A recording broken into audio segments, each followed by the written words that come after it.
Hello, I am François Auréal. I am the product manager of the NanoSIMS at Camica, Gennevilliers in France. So I will comment this first webinar in material science, part 1, metals and ceramics. And there is another one, separate one for nanotechnology and depth profiling in material, available on our website.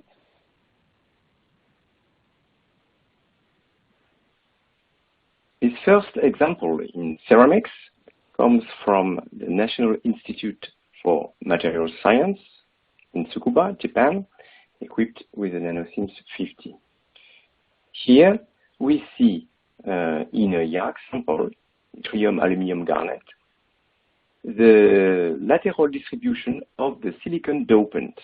So that's the strength of the NanoSIMS to be capable to look not only for major elements for others as for other techniques, but really to see dopant inside material. And we see the segregation after the sintering of the dopant toward the grain boundary.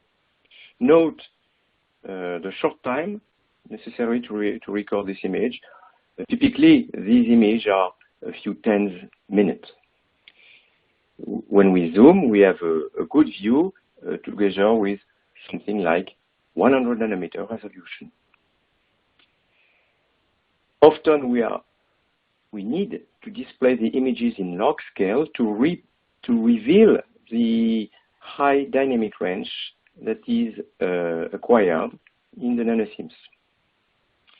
And here is, in the fourth image, a second type of YAG with a different segregation pattern. Here, the dopant is segregating toward triple points. So this illustrates well the capability of the NanoSIMS to image dopant with something like 100 nanometer spatial resolution. Here it was analyzed with 16K EV cesium plus, hence we detected negative secondary ion.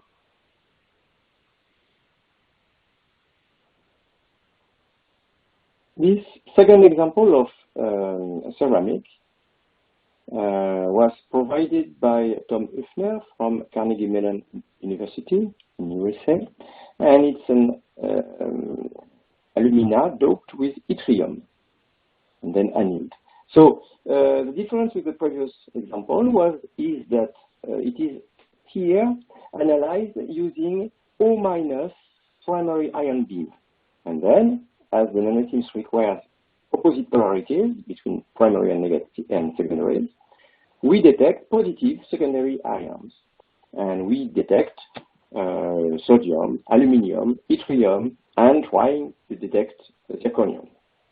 So the enrichment of the dopant is clear at the grain boundary. Signal of zirconium is too low to have a definitive conclusion. What is interesting is when we set the display in logarithmic scale, we see a good dynamic range, and we reveal also that the sodium is also segregating at the grain boundary in addition to the higher spots that were already visible in linear scale.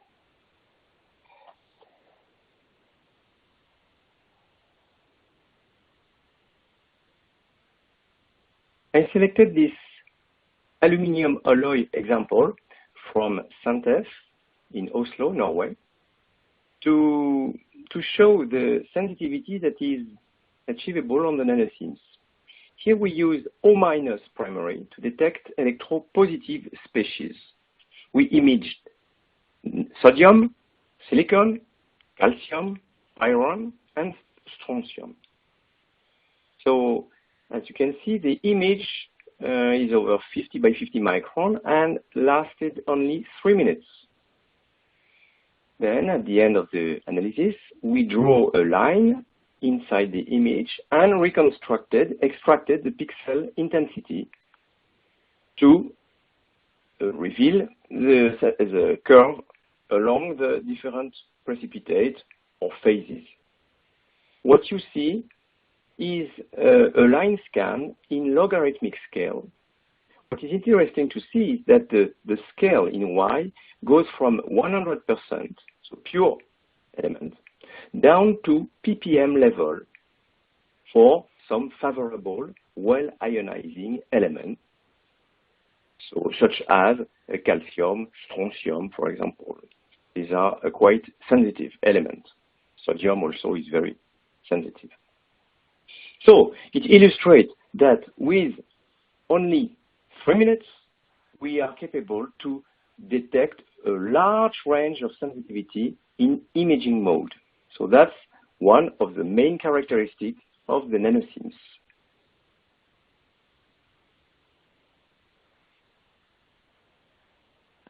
Among the light elements, lithium is not so easy to analyze by other techniques, especially on insulating material. So I took this from this article that was recorded at Pacific Northwest National Laboratory in Richland. I took this glass ceramic example used for nuclear waste storing. So, in this case, the researcher imaged the crystallization behavior upon cooling some glass ceramic. And what they image are light elements.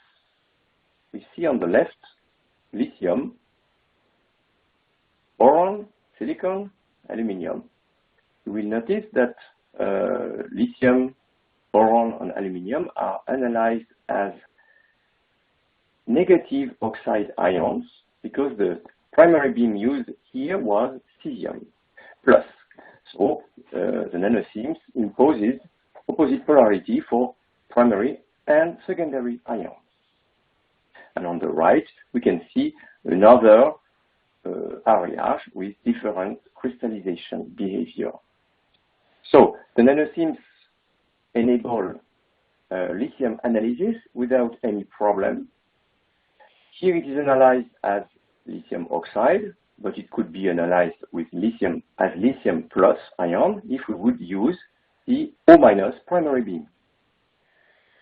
It's an insulator, electrical insulator, so it can be analyzed with a thin layer of metal coating and the use of an electron shotgun is one of the options of the instrument for charge compensation.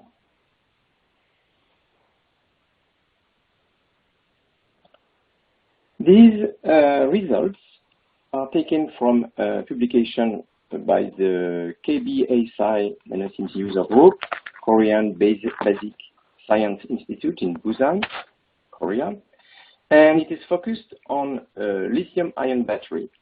So the imaging of small grains, and it shows, it illustrates that lithium is an element that is commonly analyzed with the NanoSIMS, as we have seen before, but also that you can have several ways to analyze particles. So this is a SEM image from the top of these oxide grains. And here is a NanoSIMS image of boron, aluminum, manganese, nickel, analyzed without preparation. So what we observe is that the collection of the NanoSIMS is very homogeneous. There is no such shadowing effect from all other instruments with the primary beam coming from the side. Here, the ion beam is normal and the extraction of the secondary ion is normal. So you can do a rough sample, or like here, grain, without preparation, or it can be much preparation, because of this homogeneous collection and absence of shadowing. Second way to do an analysis for particles is to polish the sample, as is done on the images on the right, of images of particles embedded in epoxy resin and polished to reveal, here it was a study on the aluminum coating around the particle. So all elements can be visualized on this more flat sample. it's useful to mention that also another method that is used also in the NanoSIMS is to use a focused ion beam and extract a lamella and to deposit the lamella flat on the NanoSIMS holder and to analyze it flat. Of course, the FIB section has the drawback to have only a small area, maybe 20 micron by 20 micron, whereas a polished sample has a much larger surface available for analysis. Switching to metal, I took this example from the Department of Materials of Oxford using NanoSIMS 50. And what we see here is the mapping of unbrittling elements in cracks and grain boundaries. So the NanoSIMS has enough sensitivity to image these light elements at trace level with typically 50 to 100 nanometer spatial resolution. So of course, it's very interesting to compare the different elements that here do not behave the same. And what you can also discriminate is the cracks and the grain boundaries, of course.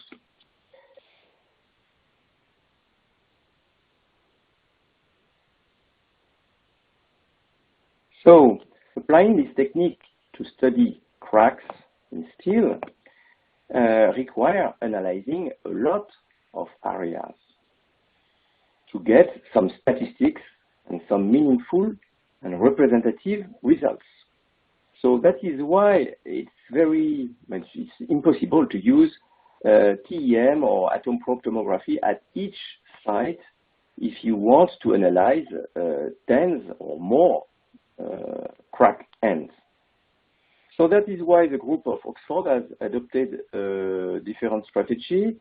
First, visit by optical microscopy of each crack, then followed by documentation in SEM, high resolution SEM, and then an analysis of each crack tip by NanoSIMS.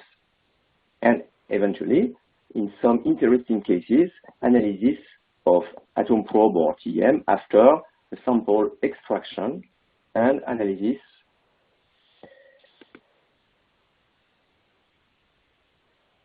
The previously described workflow was applied to sensitized 304 stainless steel, load tested in a pressurized water reactor to initiate stress corrosion cracking. So the analysis was done on a polished section following large travels from crack tip to crack tip. So what you see, each analysis starts with an in situ optical image, followed by a secondary ion electron image induced by the primary ion that can be recorded in parallel with the secondary ions. Here we see O-, sulfur 32, chromium oxide, iron oxide. The analysis is done with cesium primary, positive primary, so we detect the negative secondary. If we zoom on this crack, we will see a very interesting alternation of layers of chromium oxide and iron oxide inside the crack. So these images are recorded in parallel, and it is possible to jump from one area to another area and chain multiple analyses.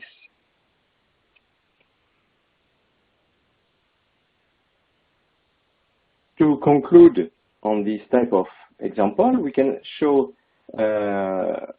a crack tip that was recorded, as you see on the left, oxygen, chromium oxide, iron oxide, and the secondary electron recorded in parallel. And here, boron was recorded. And what was discovered is that boron is, in fact, present ahead of the crack. And to detect it, it's not so easy to see in imaging mode. So a line scan, or more precisely a band scan, adding several lines together, was reconstructed ahead of the crack tip, and we can see clearly from the image a strong segregation of boron, not detectable by any other surface analysis technique. And if we wanted to go beyond, to push even further the sensitivity, then we would switch away from image and record a line scan. So we would scan the beam just across this line, not spend time to image the rest of the sample. So we can choose the analytical mode depending on the requested sensitivity.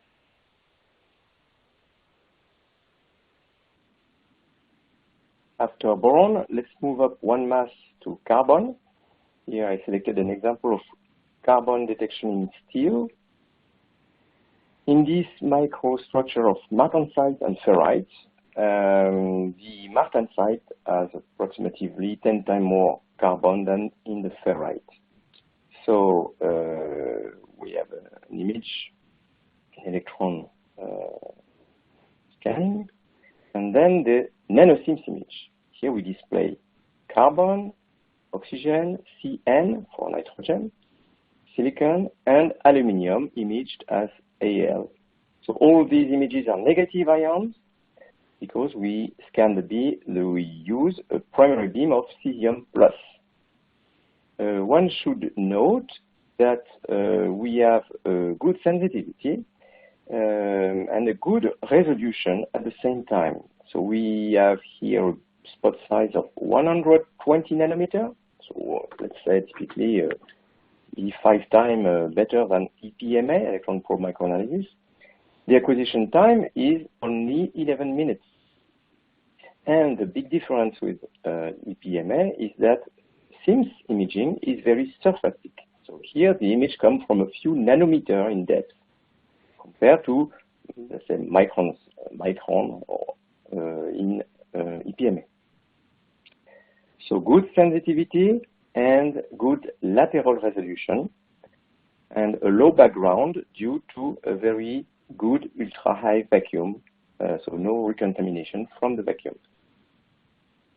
Now, let's zoom on this sample. So we recorded 4 images, 15 by 15 micron, 2 images at 8 by 8, and 1 image at 4 by 4. And we displayed them in 2 color scale because to see differences of intensity of a factor 10, you need to really to use a special color table. And here in blue we can reveal the ferrite with a lower level than in yellow the martensite. So what we can notice is that here we have improved the spatial resolution by focusing more of the beam at the cost of the beam current. It's always a trade-off between beam current, so sensitivity, and spot size, meaning spatial resolution. When you have these images, you can then draw region of interest around the different phases. You can use thresholds automatically or draw them manually and extract quantitative composition data by summing pixel intensities inside the ROIs. But at this step, it should be reminded that quantification in SIMS requires always standards in the same matrix. Not like EPMA, for example, where you need only a pure standard of carbon. Here, you will need different steel with different level of carbon.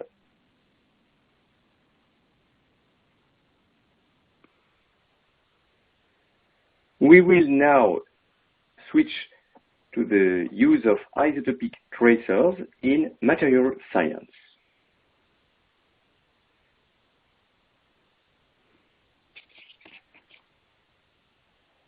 After the imaging and analysis of elements, let's switch to the use of isotopic tracer in material science.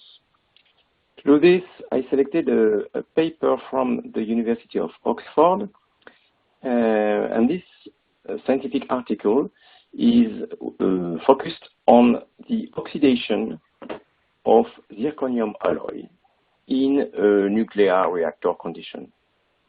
So the strategy has been to oxidize in pure water at high temperature, high pressure, for different duration, a piece of zirconium alloy, zero, low-tin zero, and then in the second step to oxidize it in O18 enriched water and enriched also with deuterium at high pressure, high temperature for a short duration, 20 days. So let's see the first sample. 34 days oxidized in normal water and 20 days in isotopic labeled water. What we see from the section, we see on the image on the right, there is the metal that is with very low level of oxygen, and especially oxygen 18. And you see then a layer in blue of oxygen 16, and on top, a layer in red reached in oxygen 18. So this is the oxidation from the labeled water during the last 20 days. And this layer, this water, could not penetrate to the metal, to reach the metal, because it was protected by the already present O16 oxide, this protective oxide. Let's see the second sample, oxidized for 80 days in normal water, then further oxidized in labeled water. Now, it's quite surprising, but the water, the labeled water, could go through the previously grown oxide and reach the metal. And so the first oxide has been growing too thick and become porous and cracked and was no more protective. Let's see the third sample that has been oxidized a longer duration in normal water. Here we see that the oxygen 18 deuterium labeled water could penetrate through crack part of the thick, very thick oxide, but was blocked by the dense protecting oxide. So with this technology, with this strategy, one can really understand the mechanism of a chemical reaction under different conditions.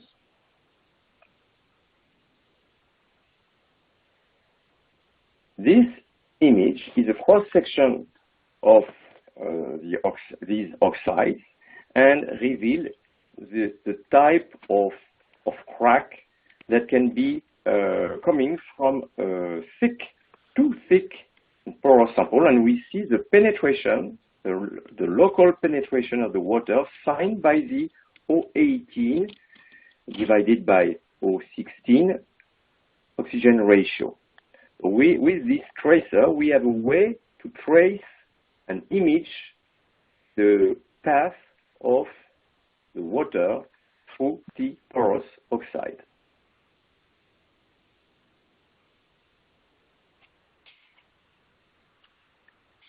Here, this study was also conducted using deuterium. So in this analysis, we can also combine on one image the resulting oxide formation, visualizing oxygenating and its path through the blue oxide layer that has been porous if it's too thick or cracked. And we can see also the hydride imaged through deuterium in green, well below the oxide inside the metal. So we can extract line scan again from the image, and then we have a direct quantitative view of the different layers through this type of section. So using isotopic tracer with the NanoSIMS can be a very, very powerful tool to understand chemical reaction at submicron level.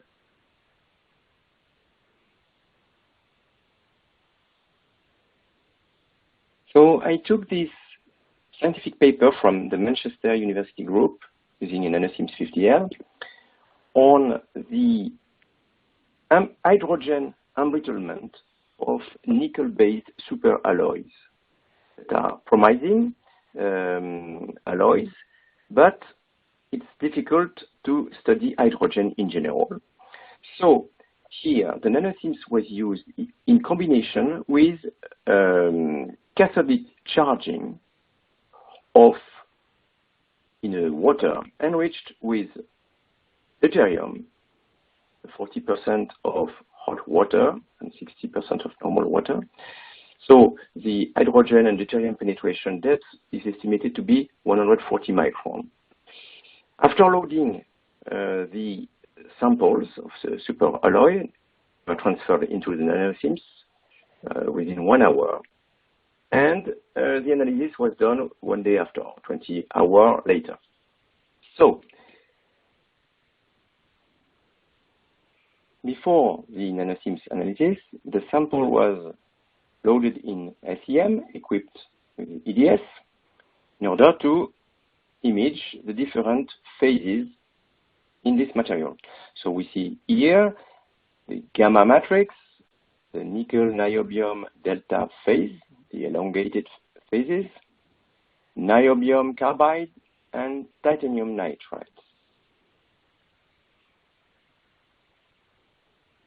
We see now an area containing delta phase, and we show in parallel the electron emitted under the ion, the hydrogen, and the deuterium. And what we see is that the delta phase attracts a higher concentration of hydrogen compared to the matrix during the cathodic charging. And this way of having hydrogen and deuterium allow to confirm the hydrogen image because there is a very, very low background of deuterium from the analysis chamber residual gas.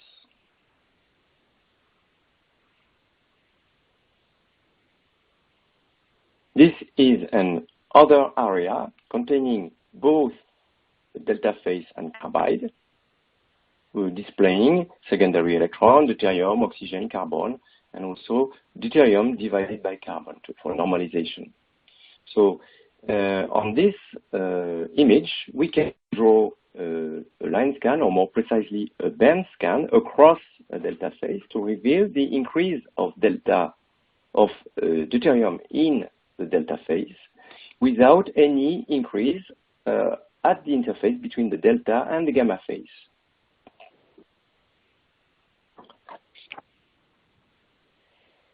In this third location, we see titanium nitride particle, and with the band scan, we can see that there is really low level of deuterium in the titanium nitride, and this indicates that the gamma matrix has deuterium from the cathodic charging.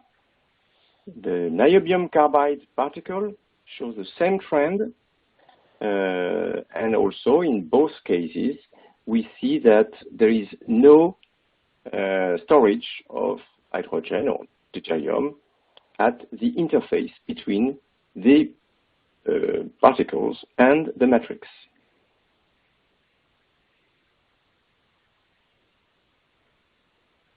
So we'll use in this slide a presentation from the Tokyo Institute of Technology, and they use the NanoSIMS, or one of the two NanoSIMS from the University of Tokyo. They are working on solid oxide fuel cells and trying to understand and optimize the mechanism of working. So let's first see the principle, remind the principle of a solid oxide fuel cell. First, you have a cathode. It's made of a porous, electronically and ionically conductive ceramic. Oxygen reduction can take place. In the middle, you have an electrolyte, a solid electrolyte, electrolytically insulating ceramic that will conduct the oxygen ions. And on the other side, you have an anode, which is made of porous conductive ceramic that will allow the fuel to flow toward the electrolyte, permitting the oxygen ions to oxidize the oxygen fuel. And this oxidation reaction between the oxygen ions and the hydrogen produces heat as well as water and electricity.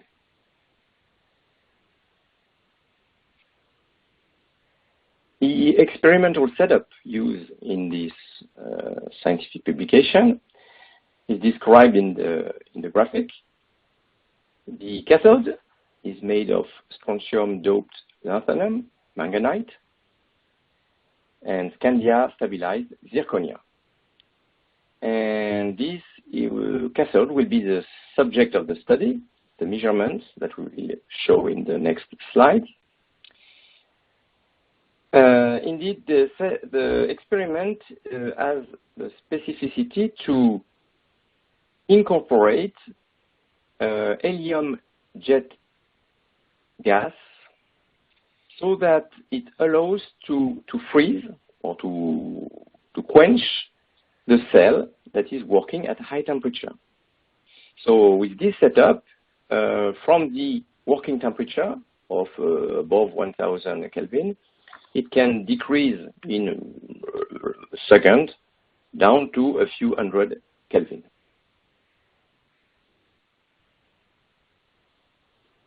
The experimental setup is like it is on the graphic, and here is the real device seen from the cathode side. So the experiment is the following. The solid oxide fuel cell is working 10 minutes at its normal temperature, high temperature, 1030 Kelvin, in a mixture of hydrogen and argon at anode side and oxygen, pure oxygen at the cathode. Then there is a pulse during 3 minutes, still at high temperature, of oxygen 18, 3 minutes. Then thermal quenching with the helium gas, followed by a cross-section of the device along the plane X prime. And on the right, you can see a view from the top. And what will be analyzed with the NanoSIMS are the three areas, A, B, and C, three areas of the cathode on the ceramic, and we will follow oxygen 16, oxygen 18, magnesium oxide, and zirconium oxide.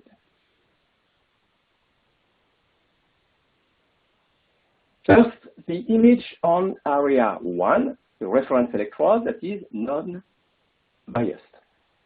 We can see on the top the zirconia in blue and the manganite in red.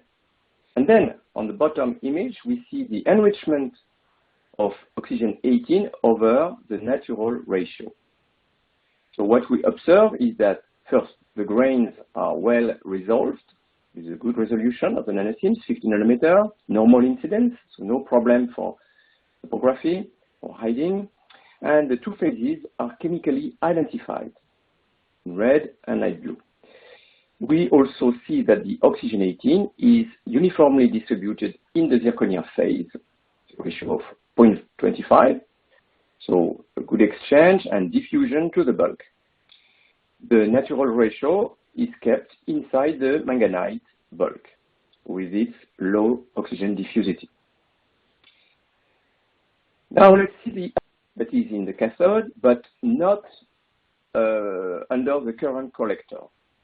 So what we observe in this case is oxygen 18 is only distributed in the zirconia phase with a ratio of 0.25, and the cathode areas are far from the current collector are almost inactive, although they are polarized.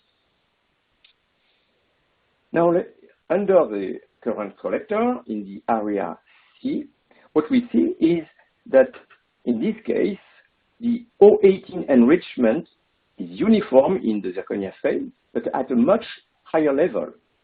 Here the ratio is 0.55 and is indicated by the color in red and pink. The oxygen is incorporated by the electrochemical reaction under the electrode. We see also a non-uniform oxygenating concentration in the manganite, and we will see in the next slide the details. And we see that the reaction sites near the cathode electrolyte interface, so on the left side, are more electrochemically active.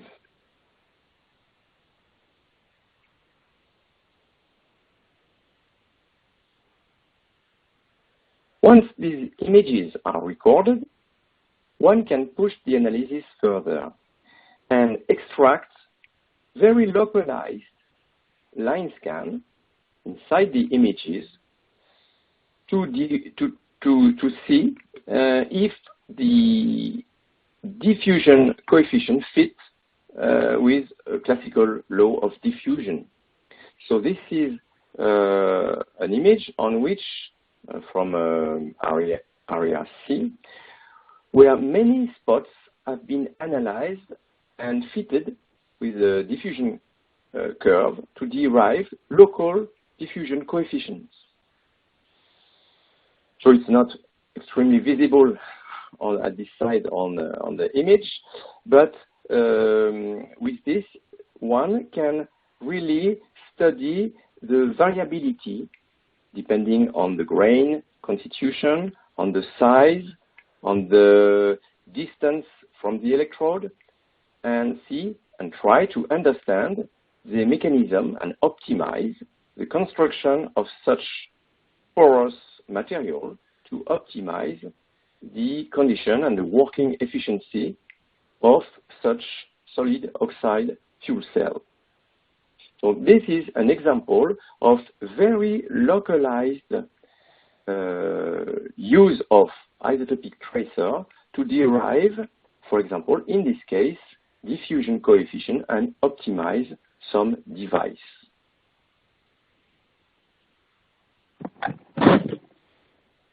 Let's conclude this presentation on metals and ceramics.